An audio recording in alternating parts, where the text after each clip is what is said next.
bem-vindos a mais um programa Logística em Foco. Neste programa nós vamos falar para vocês sobre comércio exterior, sobre Comex. E para falar um pouquinho sobre o assunto conosco, nós estamos aqui com o Márcio Ribeiro Júnior, que é diretor de comércio exterior do CIESP da Regional de Jundiaí. Márcio, seja bem-vindo. Obrigado por ter aceito o nosso convite. Agradeço a oportunidade de falar com vocês, de ter esse canal para conversar um pouco com a população e conversar também com os entes da nossa região aqui. Eu queria primeiro que você se apresentasse, falasse um pouquinho aí sobre o seu... Eu trabalho com logística já há 20 anos, eu atuo numa empresa chamada DSV, que é um dos 5 maiores agentes de carga do mundo, e eu tenho uma atuação já há 10 anos junto ao CIESP de Jundiaí, e onde fui secretário, fui assistente e hoje assumo a diretoria de comércio exterior nas atividades dessa secretaria, que é bastante importante para o desenvolvimento da nossa região. O intuito do nosso programa é cada vez mais trazer informação, né? Porque a gente tem muita gente que conhece bastante, que assiste, que conhece bastante, vai ser legal até uma troca de experiência, até de repente uma troca principalmente de networking, né? Mas tem muita gente que quer entrar, né? Que quer conhecer um pouco mais, que precisa de um pouco mais de informação, ou que está iniciando na área, que é muito interessante esse tipo de informação. E eu queria te perguntar primeiro como é que está hoje, né? Com essa atual conjuntura econômica no Brasil, como é que está o comércio exterior no Brasil? Olha, você sabe que o momento é um momento de espera. Nós temos, a gente costuma dizer que o dinheiro nunca para de circular, ele não deixa de existir, mas ele para de circular. E nós estamos no momento onde aqueles que têm as condições financeiras estão um pouco restritos, mas à medida que a gente vai aumentando, que a gente tenha um melhor humor, uma melhor firmeza política, nós percebemos que existe uma grande intenção dos empresários em voltar a fazer o dinheiro circular. E eu acho que isso é o mais importante, é o que gera emprego, que faz as pessoas satisfazerem suas necessidades pessoais. Porque o básico continua, né? E muitas vezes o básico ele não está disponível, claro, né? No Brasil a grande maioria das vezes o básico está disponível, mas tem muita coisa, tem muita inovação às vezes que acaba vindo de fora também, de certa forma. Com certeza, a gente entra numa linha de prioridades. Quando você tem uma contrição econômica, você tem as necessidades básicas sendo atendidas e aquilo que é o consumo supérfluo, vamos dizer assim, ou que numa linha esteja numa posição diferente, ela vai aguardar um pouco. Tá. Uma coisa muito importante, né, quando a gente fala de comércio exterior, né, o porto está totalmente ligado, né, ao comércio exterior. Sim. E a gente, no Brasil nós temos infelizmente nós estamos atrasados alguns anos aí em relação aos países desenvolvidos. E quando a gente fala de comércio exterior, a gente sabe que o porto é muito importante no Brasil, né? E a gente, com essas diferenças, principalmente tributárias, em estados, essa guerra de tributos que nós temos, explica pra gente aí, faz muita diferença o porto, o quanto faz a diferença da escolha de um porto hoje no Brasil para fazer suas atividades, tanto de entrada como saída? Anderson, basta a gente olhar a quantidade de portos que nós temos no Brasil e comparar com os países de primeiro mundo. Hoje o Brasil tem basicamente 6 portos principais, dos quais o Porto de Santos tem mais ou menos 30% do volume. E dos 6 principais se tornaram 6 há pouco tempo também, né? Exato, nós temos portos muito novos, como nós Itajaí, temos Itajaí, Suape, Pecém, são portos novos que estão operando. Então, isso tudo mostra para nós que nós temos muito a caminhar em infraestrutura comparado com países do porte nosso. Se nós olharmos a quantidade de portos que tem, por exemplo, na China, na Índia, nós vamos perceber que nós estamos alguns passos atrás. Realmente, a questão portuária é uma questão bastante importante dentro do cenário que você descreveu, até porque você faz uma associação com a questão tributária. Nós realmente temos algumas diferenças de aplicação de tributos em alguns outros estados, mas hoje o Porto de Santos é a principal entrada e saída de produtos do Brasil. Porque quando a gente fala de porto, a gente fala de tributo, a gente tem que falar de produtividade também, né? Porque eu falo sempre com as pessoas, logística é dinheiro, não tem jeito, né? Então, lead time, 1 dia, 2 dias, 3 dias, 1 hora, né? 1 minuto, às vezes, dependendo do tipo de operação, é dinheiro. E a gente fala de importação e exportação, nós estamos falando de estoques. Exatamente. Né? E isso é muito importante, né? Você fica, às vezes, lá 1 semana, 2 semanas a mais num porto, isso se traduz em custo, né? Eu digo para você que uma mercadoria que saia da China hoje, ela tem, saindo do porto, qualquer porto na China, chegando no Brasil, ela vai demorar de 28 a 35 dias. dependendo de onde ele esteja, a empresa consumidora esteja no Brasil, vamos imaginar que ela esteja no Mato Grosso ou no Mato Grosso do Sul, ela vai ter pelo menos mais 15 dias de trânsito entre a saída da mercadoria do porto, dos processos, dos trâmites de importação, de desembaraço aduaneiro, até o trânsito dessa mercadoria. Ou seja, de um total de 45 dias, nós estamos tendo 1/3 que é voltado para a infraestrutura. Isso nem é o pior. Na verdade, o que eu entendo que seja o pior, porque você está falando aí da questão de inventário em trânsito, que é uma coisa muito importante, é uma variável importantíssima na composição de custo. Mas uma coisa a ser levada em consideração quando a gente fala de exportações. Porque nós temos, além de tudo isso, nós temos hoje, no escoamento dos produtos agrícolas, que é a nossa maior força hoje no processo de exportação, nós temos as estradas, nós temos verdadeiros gargalos nos portos do Sul, do Paraná, mesmo em Santos, Vitória, nós temos verdadeiros gargalos que realmente impedem ou restringem muito a nossa competitividade com os setores, com os outros países. Tá certo que o tipo de produto que nós exportamos são bastante únicos, mas na verdade quando a gente fala, por exemplo, de café e soja, que se produz em outros países do mundo, também a gente perde bastante em competitividade, não só pelo tempo, mas pelo custo que isso tem, porque você imagina que um caminhoneiro que espera 2 dias para entregar a safra de soja no porto, ele tem que cobrar por isso, ele vive disso, ele tem o custo do caminhão e tem o custo dessa estrutura toda parada. É isso que é importante. Quando você fala parada, a gente fala muito isso sobre transportes, né? Você paga diária, você está pagando o custo do caminhão. Exato. Esse dinheiro, ele, no final das contas, ele não tá movimentando, não tem o lucro para reinvestimento. Ele fica 2, 3, 4 dias e fala, mas ele está ganhando. Não, ele está simplesmente pagando o custo dele, muitas vezes com prejuízo. Né? Anderson, caminhão bom é caminhão rodando. O cheio, importante, né? Rodando e cheio. O importante, eu digo que ele rodando vazio é menos pior do que ele parado. Então, porque ele pode se reposicionar. A grande questão é assim, nós temos que analisar os entes de maneira separada dentro do comércio exterior. A gente costuma procurar vilões, por exemplo, se procuram os armadores como os vilões, ou os agentes de carga como vilões, ou as empresas transportadoras, ou os despachantes como vilões, não. Ou a ferrovia. Ou a ferrovia como vilões, não. Nós somos entes separados que tentamos atuar dentro de uma estrutura. Enquanto a gente não mudar a estrutura do processo, e a gente percebe, por exemplo, hoje um movimento que acho que é importante trazer, que é o movimento do OEA, que é uma harmonização das alfândegas no mundo inteiro. Isso já vai ajudar bastante nos tempos de desembaraço aduaneiro, tanto de importação quanto de exportação, mas vai ajudar também na certificação de uma cadeia logística toda. E isso paralelo aos investimentos que devem e têm que ser feitos no país para escoamento da nossa produção, é o que nós esperamos para que a gente consiga dar esse passo e possa diminuir essa parcela tão importante que é o valor do transporte dentro dos nossos produtos.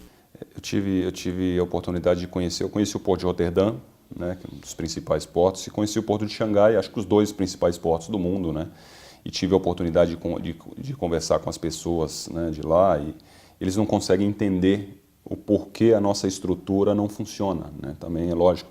Precisa entender nossa economia, precisa entender nossa política, precisa entender toda essa bagunça que nós passamos aí por muitos anos, mas é a multimodalidade, né? Você vai em todos os locais, porque eu ouço muitas pessoas falando que o Brasil tem um problema porque mais de 50%, 55%, 60% é realizado através do transporte rodoviário, né?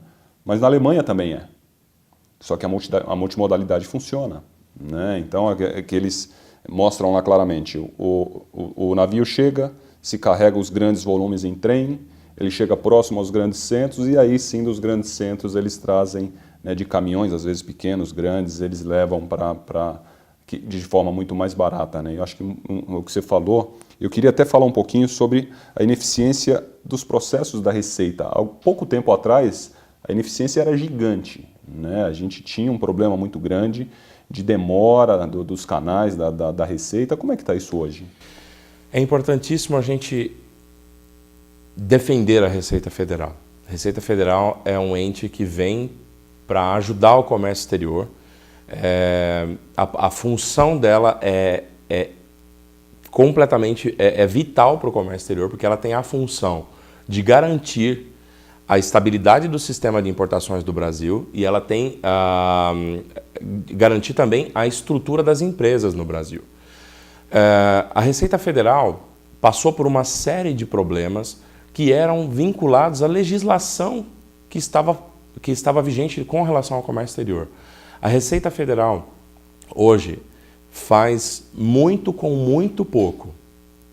A quantidade de funcionários que eles têm, baseado naquilo que seria o necessário para que funcionasse a estrutura como ela está, nós precisamos agradecer a Receita Federal. O que nós percebemos nos últimos 15 anos, vamos dizer, à medida que os processos foram sendo facilitados e que eles foram sendo feitos de uma maneira mais transparente, a coisa se acertou. Ou seja, quando os requisitos ficaram mais claros, a Receita Federal também conseguiu responder de uma maneira mais clara. Isso através de uma mudança na legislação. Na legislação, nos decretos. Então, tudo isso é importantíssimo que a gente coloque dentro desse quadro. A Receita Federal é o ente mais importante dentro da estrutura de comércio exterior no Brasil. E hoje, se nós compararmos, por exemplo, com a clareza que nós temos hoje na legislação, nós estamos comentando aqui. Antigamente, para você conseguir um radar para importação, você levava 45, 90 dias, 6 meses. Quando a legislação ficou clara e o endereçamento ficou correto, nós temos hoje o processo acontecendo em 10 dias, 15 dias. O tratamento das mercadorias, quando elas chegam no Brasil, também é de responsabilidade da Receita Federal, mas ela é obrigada a cumprir um modelo de legislação. Por exemplo, hoje um dos maiores impactos que nós temos dentro do processo de importação é a Anvisa, os produtos são classificados.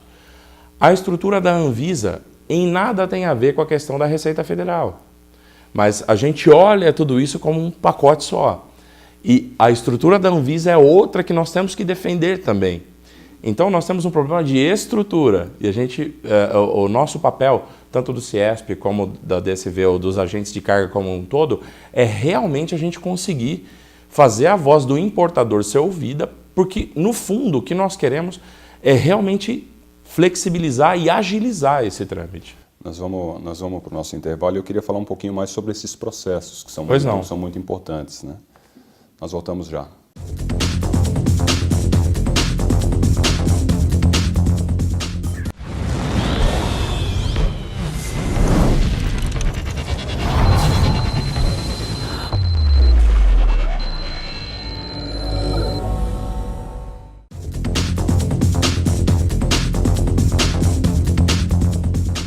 Estamos de volta. Márcio, falando sobre os processos da Receita, né, você falou uma coisa importante que, assim, eu acho que ainda falta um pouquinho essa interligação entre as áreas, né? A gente precisa, por exemplo, eu precisei de Anvisa há pouco tempo atrás para um processo de armazenagem e foi um processo bem tranquilo, em 7 meses eu consegui, né, de um cliente que já estava fechado. Então, assim, você falando de exportação e de receita, uma coisa importante, cada vez mais eles se unirem, né? E a gente ter, para importação e exportação por Comex, a gente ter uma unidade só vamos chamar de medida, né, para todas essas instituições que precisam trabalhar, né?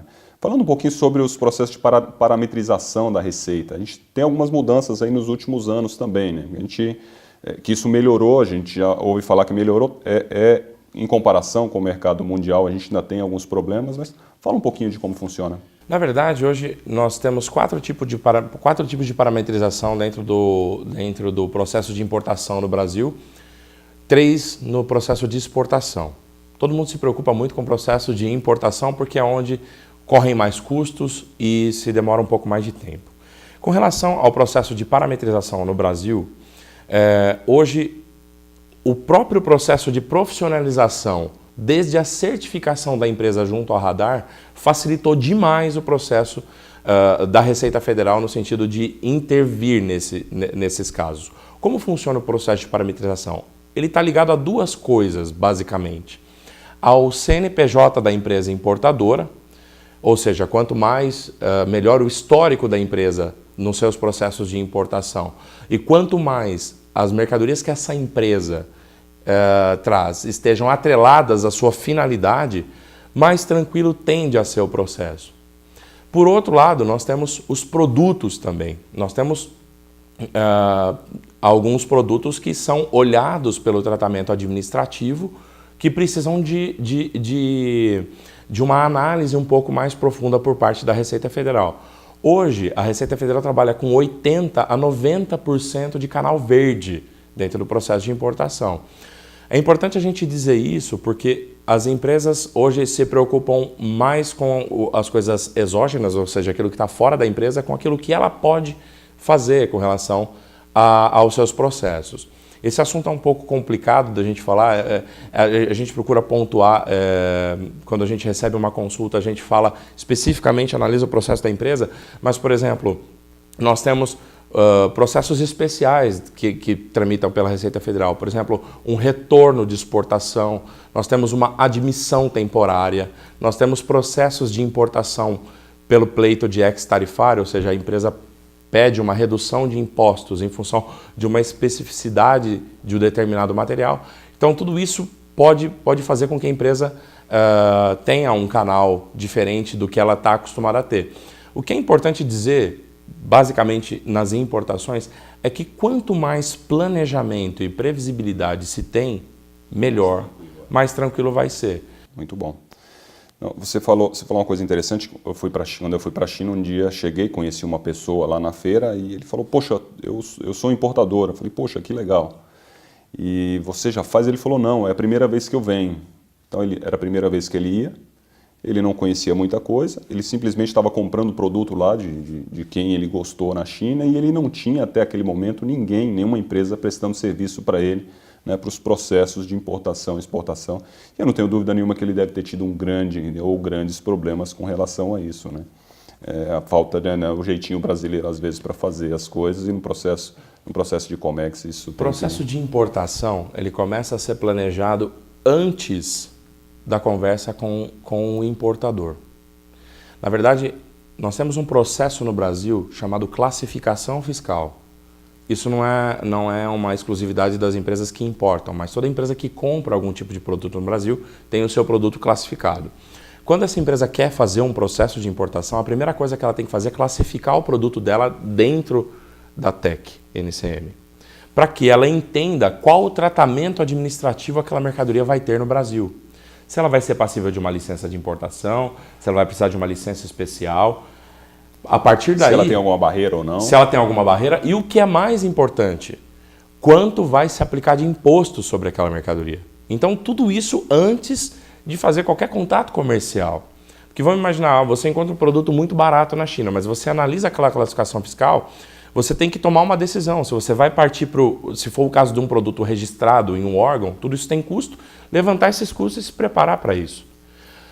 Às vezes a gente olha um determinado produto também e fala, o valor nominal do produto é muito baixo. Né? Eu tive uma experiência assim com pneus, né? Olhei e falei, poxa, mas existe uma proteção muito grande. A carga tributária sobre a única barreira tributária que nós temos que diferencia um produto importado de um produto nacional é o imposto de importação. Porque depois o PIS, o COFINS, o IPI e o ICMS, eles são a mesma tributação para um produto feito no Brasil.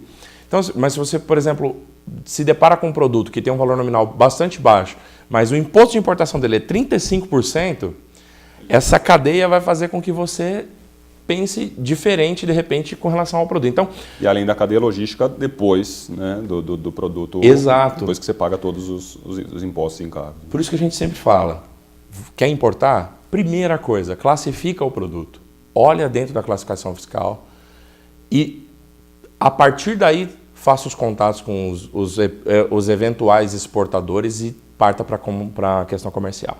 Já aproveitando esse assunto, o que fazer uma empresa que queira importar e exportar, né? Quais são as instituições, quais são os locais que ele pode procurar, que ele pode buscar um pouco mais de experiência, de informação, para que ele possa fazer um projeto bem feito? Anderson, nosso maior intuito dentro do CIESP... Já acabou dentro do CIESP, já falou, né? O CIESP é uma... Dentro do CIESP, a nossa maior intenção é criar, principalmente na nossa regional aqui de Jundiaí, é criar uma massa de conhecimento de importação e exportação que viabilize as indústrias e empresas que produzam ou que prestem serviços possam exportar, porque isso tem uma série de vantagens. Primeiro, dentro de o mercado mundial é muito amplo e nós vivemos num país que nós sabemos que de tempos em tempos tem alguns percalços na sua economia. Nós não temos a estabilidade de uma economia de primeiro mundo ainda. Não no Nós Brasil, estamos né? Buscando... Você não está falando do Brasil, né? Nós estamos buscando isso, mas nós vamos chegar lá. O que eu queria dizer para os exportadores é assim, exportar é viável. Nós temos caminhos para apresentar para vocês. Hoje, por exemplo, se você exporta um determinado produto agrícola, o CIESP pode lhe ajudar, mas também outros entes podem ajudar. Nós temos hoje cooperativas espalhadas pelo Brasil inteiro, do produtor rural ao produtor de vinho, ao pequeno produtor granjeiro. Nós temos entidades e nós podemos ajudar essas empresas. É muito mais fácil do que se imagina. Os trâmites, hoje o Brasil conta pelo próprio governo, nós conseguimos missões internacionais do Brasil representando esses produtos e esses setores também representam. Então, se você hoje quer exportar, você tem um produto que você entenda que pode atender o mercado, procure essas entidades. Elas vão ajudar vocês a desmistificar o processo de exportação e fazer com que o teu produto exportado chegue o mais rápido possível dentro do teu mercado consumidor potencial. Eu falei, essa experiência na China, eu fui na China com um interesse muito grande de importar, né? E eu fui através de uma empresa que ajuda empresários brasileiros a fazer negócio com chineses, está lá na China, e ele me convenceu que era muito mais rentável e tinha muito mais oportunidades naquela época, era exportar para a China e não importar. O que todo mundo estava fazendo era isso, vendo produtos baratos, avaliando os códigos, produtos, se tem barreira, se não tem, tentando trazer uma concorrência muito grande. Mas ele mostrou ali as oportunidades que, por exemplo, naquele momento a China tinha, né, de importação para que a gente pudesse levar uma gama gigante de produtos brasileiros para lá, né? Então, isso também é importante. Né? Com certeza. Hoje, eu penso que o maior obstáculo para a exportação no Brasil é a falta de conhecimento. E é isso que nós buscamos, transferir informação de maneira clara, objetiva, que a pessoa possa pegar e colocar em prática amanhã ou hoje à tarde. Então, é importante a gente conseguir levar esse tipo de informação para as empresas, para as pessoas, para desmistificar esse tipo de coisa. Eu acho que para a gente finalizar, qualquer empresa pode importar e exportar? Na verdade, qualquer empresa pode exportar. No processo de importação há algumas restrições. Por exemplo, o processo da Receita Federal vai vincular o teu contrato social à tua capacidade de importar. Nós temos uma prática no Brasil que todos nós conhecemos, que as empresas não têm o seu capital declarado dentro dos seus contratos sociais. O capital efetivo que a empresa colocou, ele coloca um valor simbólico. Realmente, esse tipo de empresa vai ter que ajustar o seu contrato social para contemplar a sua capacidade financeira, porque é o que vai ser analisado no processo de importação. Com relação à exportação, qualquer empresa pode exportar, é um processo bastante simples e a gente está à disposição para quem quiser saber um pouquinho mais, a gente falar. Queria que você falasse um pouquinho sobre fala o site do CIESP e passar as informações para quem pode buscar algum tipo de informação com vocês. Eu queria convidá-los à nossa página do CIESP, é só digitar CIESP Jundiaí no Facebook, vai encontrar a nossa página ali também. No Google coloca o CIESP, já vai aparecer o CIESP e de acordo com a regional que você está, você vai conseguir se vincular à regional de Jundiaí ou à regional de onde você estiver aí também. Nós temos os nossos canais que estão nesses sites aí e nós estamos à disposição para qualquer tipo de esclarecimento. Legal, Márcio. Muito obrigado, né, por ter aceito o nosso convite. Espero que a gente possa falar um pouco mais sobre o assunto. Prazer é meu, estou sempre à disposição de vocês para aquilo que vocês entendam que possa ser importante não só para o público-alvo de vocês, mas para a população em geral. Estamos finalizando mais um programa Logística em Foco. Lembramos a todos vocês que perderam qualquer um dos nossos programas que vocês podem checar na nossa página do Facebook ou nosso canal do YouTube, que é o programa Logística em Foco. Até a próxima.